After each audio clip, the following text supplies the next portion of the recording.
मी मुख्यमंत्री असताना कदाचित देशातला पहिला मी मुख्यमंत्री असेल.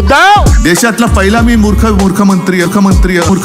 हे धोंड्या, उद्धव ठाकरे फडतूस, मी फडतूस स्वतःला म्हणून घेतो. उद्धव तर मी म्हणतो मी फडतूस आहे ना. अरे उद्धव, आज सुद्धा उद्धव ठाकरे शून्य आहे ना. पुन्हा उद्धवजी ठाकरे मुख्यमंत्री होणारच, तसा मी काय पागल नाहीये. हे धोंड्या, मला एका गोष्टीची लाज एवढ्यासाठी वाटते, कारण मित्राला दगा देणारा आमचं हिंदुत्व असू शकत नाही, आणि जो मित्राला दगा देतो तो हिंदूच असू शकत नाही. पण ज्याला डोकंच नाही ते डोकं कुठलं आणि पाय कुठले हेच कळत नाही, त्याचं करायचं काय हा मोठा प्रश्न आहे. उद्धव बिंडोक माणसाचं करायचं काय हा प्रश्न आहे. मला नाही आबरू, मी कशाला घाबरू. मी जगाच्या पाठीवर जातच नाहीये, मी माझ्या घरामध्येच आहे. निर्लज्जम सदा चुकी तव शौर्याचा एक अंश दे उद्धव, तव धैर्याचा जरा स्पर्श दे उद्धव, तव जीवनातील एक क्षण दे. हे धोंड्या, तव तेजातील एकच किरण दे. मंद